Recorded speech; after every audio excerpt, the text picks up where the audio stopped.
নমস্কার, সালাম, সবাইকে আন্তরিক শুভেচ্ছা। আশা করি আপনারা সবাই ভালো আছেন।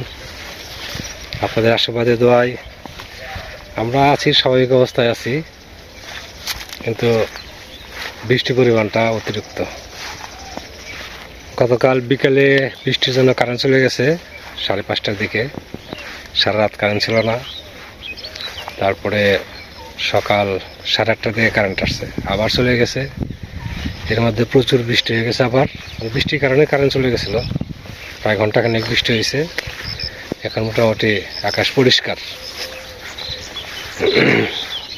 তারপরেও মাঝে মাঝে আকাশে মেঘ দেখা যায়, হালকা বাতাস আছে, তাতে মনে হয় যে বৃষ্টি যায়নি, আজকে হয়তো আরও বৃষ্টি হতে পারে। তো এই হলো পরিস্থিতি। এর মধ্যে এত বৃষ্টিতে কী করব? এমনিতেই টিকে থাকা মুশকিল, যে বৃষ্টি আর যেরকম বাতাস আছে। সবথেকে ভয় হলো ধানগুলো যদি পড়ে যায়, গতবারের মতো এবছরও খুব বিপদের সম্মুখীন হব। ধানগুলো পাকা পাকা হয়ে আসছে, আর হয়তো 8-10 দিন এই ধান কাটতে হবে। দেখা যাক কেমন হয়। যেহেতু ওয়েদার একটু ভালো আছে, কিছু কাজ করার চেষ্টা করি। চলেন। এই জমিতে আসছি সার দেওয়ার জন্য। সার কম আছে, আর কিছু সার লাগে, আরো কেজি 2 সার লাগে। তো যেটি আছে এটি দিয়ে রাখি, পরে আবার এটা দেওয়া যাবে। প্রায় 2 ঘন্টার মতো কাজ করতে পারি নাই বৃষ্টির জন্য।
হ্যাঁ, আসি।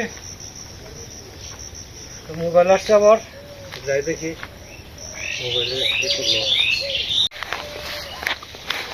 এই যে ধানগুলো লাল লাল হয়ে আসছে, ছড়াগুলো নিচের দিকে ঝুঁকে পড়ছে। আমি চিন্তা করতেছি ধানগুলো না পড়ে গেলেই হয়। সেরকম বাতাস না হলে বর্ষার পড়ার কথা না, কারণ সারের পরিমাণ কম রাখছি। তো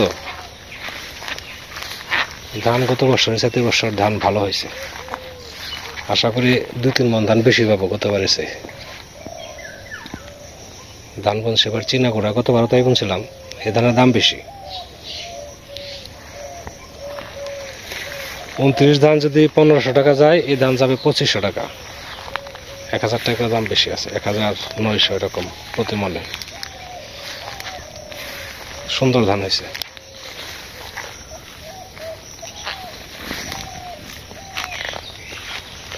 আসছি, জমিতে সার দিলাম। তো দেখতেছি যে এই জমিটাই পাটের জমি। পাট বেশ ভালো লম্বা হয়ে গেছে। ধানের জমিটা বাছাই করে দেওয়া দরকার। ভিতর থেকে আগাছা, তারপরে ছোট যে ঘাসগুলো আছে, ছোট ঘাস, ছোট পাট যেটা আছে, ওগুলো টাইনে বাছাই করতে হবে। অর্থাৎ ভিতরটা যেন বাতাস চলাচল করতে পারে, তাহলে পাটটা আরো লম্বা হবে। অতিরিক্ত বৃষ্টির কারণে এই যে জায়গায় জায়গায় পাট পড়ে গেছে, এই সাইডে যে মাঝখানে ওই সাইডে এক জায়গায় পড়ে গেছে। আবার এগুলো সোজা হবে, রোদ উঠলে আবার সোজা হয়ে যাবে। এই যে সেটাই যে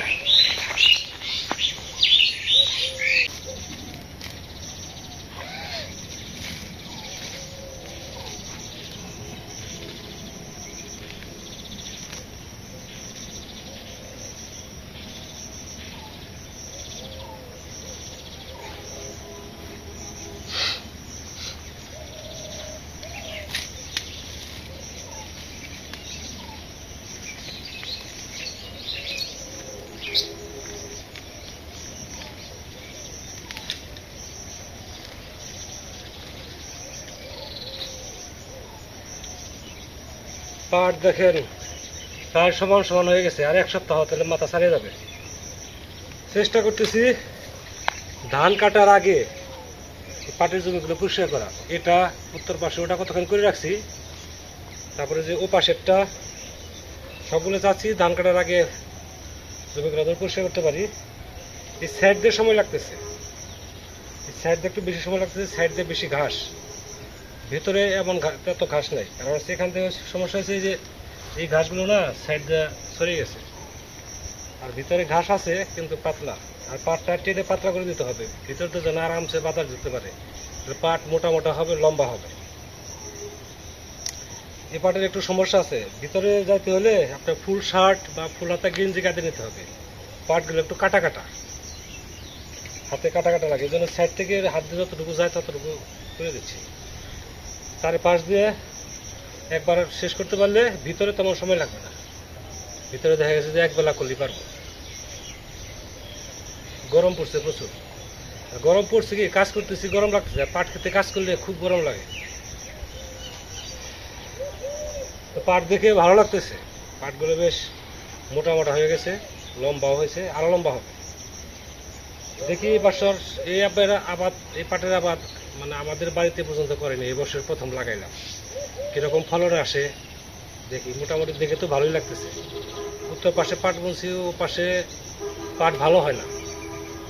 যত বছরই পাট বুনছি প্রথম অবস্থায় ভালো দেখা যায়, পরে দেখা যায় ফলন পাওয়া যায় না। এই জন্য ও পাশে আপনার এই পাটি বুনে দিছি, তো ভালোই দেখা যায় আর কি। কিন্তু এখনো ওই আগাছা বাছাই করা হয় নাই। আগাছা বাছাই করে দেওয়ার পরে বোঝা যাবে যে পাটটা কিরকম লম্বা হয়। তো পাশে পাট ওই রকমই লম্বা হয়েছে। ওটা তো এই পাটের 2 দিন আগে বলছে ওটা। তো দেখি এই অন্তত এই পর্যন্ত ক্লিয়ার করে যাই, আবার যদি একটু সময় পাই। কারণ আমি তো দুপুরে সর্বোচ্চ 12:30 1টা পর্যন্ত কাজ করি, তারপরে আবার রান্না বান্না, খাওয়া দাওয়া করে প্রাইভেটে। ওই সকাল মানে 10টা থেকে 1টা পর্যন্ত 3 ঘন্টা দুপুরে আমার কাজ করার সময় আর কি। আর শুক্রবার তো একটু বন্ধ থাকে, শুক্রবার যতটুকু সময় পাওয়া যায় চেষ্টা করি যত সময় ভালো লাগে। হয়তো আরেকটু সময় আছে, বৃষ্টি না থাকলে তাহলে পুরোটাই আজকে করতে পারতাম। বৃষ্টির জন্য বললাম না, বৃষ্টির জন্য আবার 2 ঘন্টা পিছিয়ে গেছে। আর আপাতত চিন্তা ভাবনা করতেছি এটুকু শেষ দেয়, এটুকু শেষ দিয়ে তারপরে অন্য কাজে লাগে।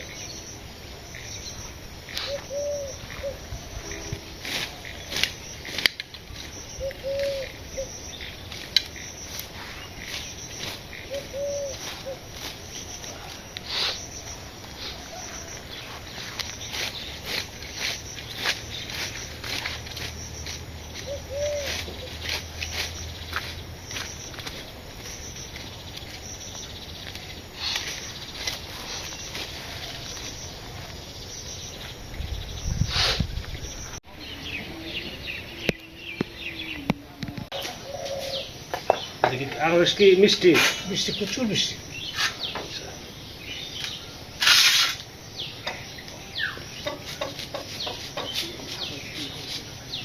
দেখি আবার আবার গেলে নিয়ে আসবি।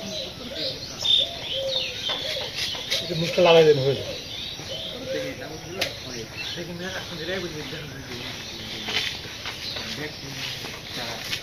আনারসকে সুন্দর করে কাটে, আমি কাটতে পারি না। আমার বাড়ি লাইন দিয়ে কাটে ওই দিয়ে দেখেন, আচ্ছা তোমার দাদা ভালো কি?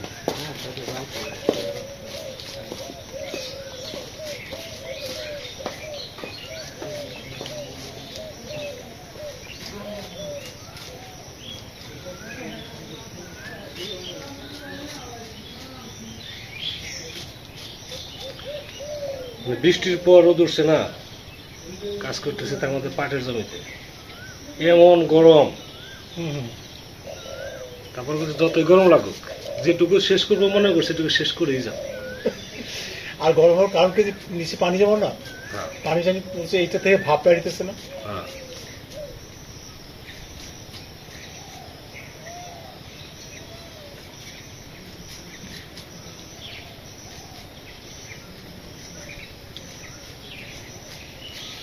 আর মরিচতে ওঠার সময় দেখলাম আপনার ঢেঁড়স আছে, ঢেঁড়স আর এই যে প্রত্যেকটা ঢেঁড়স শক্ত দিচ্ছে।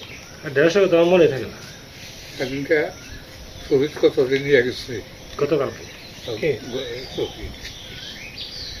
ঢেঁড়স আছে খাস না, ঢেঁড়স আমার সবটাই ভালো, তরকারিতে ভালো লাগে, সিদ্ধ ভালো লাগে, অসুবিধা কি আছে?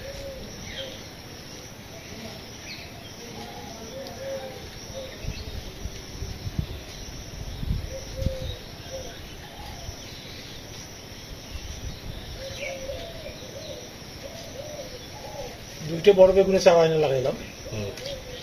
একটা টিকবে মনে হচ্ছে, আরেকটা মনে হচ্ছে টিকবে না। অত লাগাই যখন লাগাইছে তখন টাটকাইছে, কিন্তু গোড়া কি খাই যাচ্ছে নাকি পিঁপড়া পিঁপড়া হতে পারে উলু, এই সময় তো উলুর আক্রমণটা বেশি হয়। পিঁপড়া উলু। উলু উলু, হ্যাঁ।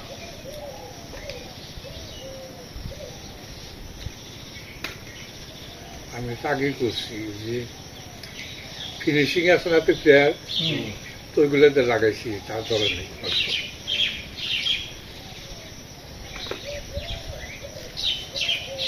এক কোটি আনছি। ফিনিশ দিলে পোকামাকড় ধরে কম। হ্যাঁ, টাকা পাঠানোর কথা এক সপ্তাহ আগে, এখন তো পাঠাতেছি, আমি আর ফোন দিলাম ঠিক করে। তোমার চাল আনতে হবে, ইয়ে আনতে হবে, সব বলছি।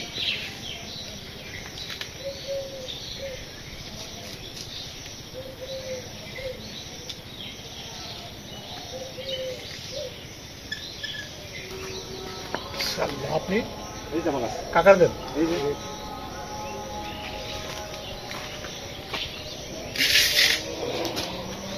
ভালো হলে অল্প খাওয়াও ভালো নাকি?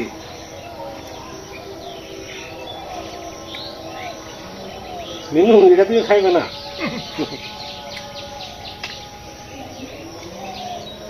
অসম্ভব ভালো। খুবই ভালো লাগে। হুম, খুবই মিষ্টি। না, এরপর যদি যাই 2 টাকা আনতে হবে।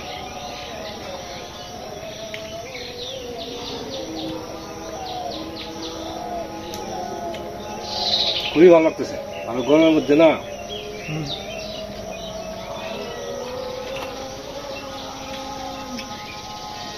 আনতে খাবে সকালবেলা রুটি খাইছে, ডিম খাইছে, আবার কি?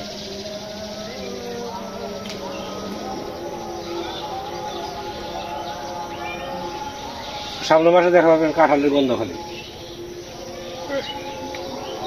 এই গাছে পাখি তো বিক্রি করে দেয় আমাদের ওই গাছে, একদিন 4-5টা করে পাবো। যে গাছে এই আপনার 2টা গাছ বিক্রি করে দেবো না।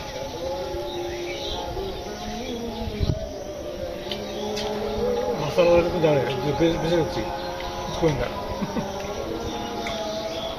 আমি আনারস তো খাইছি, এটা আনারস আমার যে প্রিয় ফল তা না, এটা খুব ভালো লাগতেছে। না যে আমারটা, আমি তো যে লেবু দিয়ে একটু ব্লেন্ড করে খাইছি, যে আমার কিডনির জন্য অসম্ভব মিষ্টি ছিল।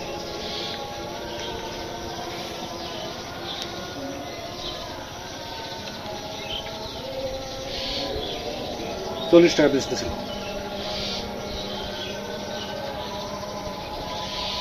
টকের টক নাই না, আনারসের ওটা গুঁড়া করে রে। এটা তো আনারস না, নাম জানি কি এটা। বেনারস করে না। জলডুবি আনন্দ এসে এটার মধ্যে এসে যাও, আর ক্যান্ডাটা তো বাইরে যাও, ক্যান্ডা আসবে আরো 1 মাস পরে। ওটা যে বড় বড় হয় ওটা আপনার টক, ওটা অতটা মিষ্টি না। এটা যে টেস্ট, হ্যাঁ, এই জ্বর আসলেই আমার সাথে যাবার হয়ে যায়।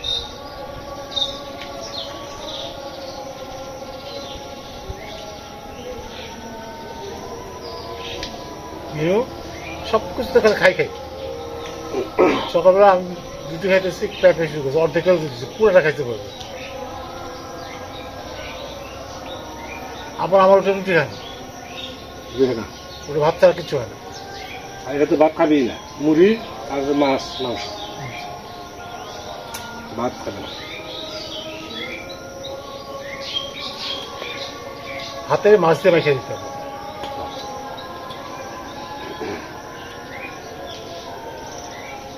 মনে হয় যে আর একটা রান্নার সংখ্যা দিতে পারলাম, ফেরিটা আমি টুকটুকিটা যেত আর কি। দিনে এই? সমস্যা নেই, বাবা দিনে দেবে। আজকে রান্না বান্নার আয়োজন করি, আজকে নিরামিষ রান্না করবো, একটা শাক আর হচ্ছে বেগুন আলু দিয়ে। বড় আরামের জায়গায় বসে রয়েছেন, আবার পুরো ছায়া। খাবার টাবার দেওয়া হয়েছে, চুন দিচ্ছেন নাকি? খাবার দিচ্ছি, চুন দিলাম, দুই মাছই হয়েছে, উকুন হয়েছে মাছে, চুন দিচ্ছেন, আবার টান দিয়ে একটু পটাশ দিয়ে দিন। পটাশ দিলে মাছের যা আছে সব রোগ সেরে দেবো, বুঝছেন? পাটটা কেমন হয়েছে? বুঝতে পাটটা কেমন? গত বছর ভালো হবো, তাই না? মানে জঙ্গলগুলো বাছাই করে দিলে পাটা লম্বা হয়ে যাবো, ভালোই তো লম্বা দেখা যায়।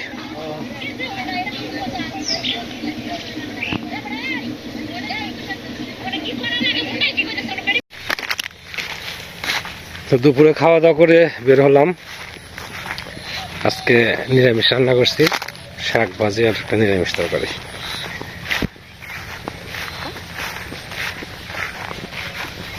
সকালে বৃষ্টি হয়েছে প্রচুর, তো তারপরে আবার রোদ উঠছে। এখন ওয়েদারটা ভালোই মনে হচ্ছে, আকাশ পরিষ্কার। গতকাল এরকমই ছিল, এরকমই পরিষ্কার আকাশ ছিল, তারপরে এমন বৃষ্টি ঝড়। ঝড় যদিও স্বাভাবিক, তেমন বেশি না, কিন্তু বৃষ্টি হয়েছিল গতকাল প্রচুর, যার জন্য রাতেও বৃষ্টি হয়েছে কিছু, কারেন্ট ছিল না। এখন মানুষের ধান কাটা লাগছে, এখন বৃষ্টি না হওয়াটাই ভালো। এই যে সমস্ত জমির ধান প্রায় পেকে আসছে, সপ্তাহখানেক পরে সমস্ত জমির ধান কাটবে। আর এই সমস্ত জমির ধান কাটার এক সপ্তাহ পরে আমার ধান কাটতে হবে। ধান খুব সুন্দর ধান হয়েছে এই জমিতে, আগের গুণা এগুলাই সরষে ছিল না। আবার যে এই পাশের জমিগুলো, এগুলোতে সরষের আবাদ করছে, যার জন্য কেবল এই যে ধান বেরোইতেছে। এই যে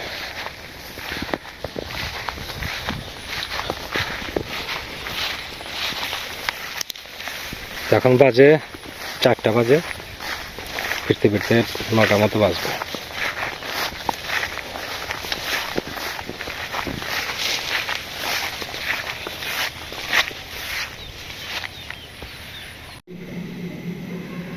আজকে নতুন একজনের সাথে পরিচয় করে দেই, হচ্ছে রায়হান। রায়হান কোন ক্লাসে পড়ো? 9-এ। ক্লাস 9-এ পড়ে, আর্টস নিছে, সায়েন্স নেয় নাই, আর্টসে পড়ে ক্লাস 9-এ। এটা হচ্ছে রায়হানের রুম। রায়হান এর আগে আমার কাছে পড়ছে, আমি যখন প্রাইভেট প্রথম থেকে শুরু করি আর কি, তখন কোন ক্লাসে পড়তো? ক্লাস 5-এ, তাই না? 5-এ। তখন ক্লাস 5-এ পড়তো। তো তারপরে আবার 1 বছর বা 2 বছর গ্যাপ গেছে। হ্যাঁ, 2 বছর। 2 বছর গ্যাপ গেছে, এখন আবার 9-এ উঠছে। ক্লাস 7-এ আমি পড়াইছি, 7-এ পরে তো আমার বাদ দেওয়া হয়েছিল, ও চলে গেছিল টাঙ্গাইল। আবার টাঙ্গাইল থেকে এখানে মির্জাপুর শাহিন স্কুলে ভর্তি হয়েছে। তো এখন ক্লাস 9-এ উঠছে, এখন আবার আমার কাছে পড়তেছে। তাহলে পড়াই আমি রাত্রি করে, মানে সবাইকে পড়িয়ে লাস্টে এখানে আসি। এটা হচ্ছে আমাদের যে চাচির বাড়ি আছে, চাচির বাড়ি হচ্ছে দক্ষিণ সাইডে। ওকে পড়ে তারপরে বাড়ির দিকে যাই। তো রায়হান মাথা খুব ভালো, ও সহজে ধরতে পারে, কিন্তু সমস্যা হয়েছে পড়াশোনা করে না, তাই না? ও ঘুম বেশি চোখে, এই যে আমি চলে যাব এরপর ঘুমিয়ে পড়বে, আর পড়াশোনা করার সময় ওর নাই, মানে ঘুমে ব্যস্ত। ও যদি একটু পড়াশোনা করতো, ওর মাথায় এমনি সবকিছু ধরে খুব তাড়াতাড়ি, অল্প বোঝাইলেই বুঝে, অঙ্ক, বিজ্ঞান, ইংরেজি যেটাই হোক। তো আজকে পড়ানো শেষ, তো ভাবলাম একটু পরিচয় করে দেয় আপনাদের সাথে। তো ঠিক আছে, আপনারা এখন বাড়ি থেকে যাব। আপনারা সবাই ভালো থাকেন, সুন্দর থাকেন, সুস্থ থাকেন, আর আমাদের পাশে থাকেন।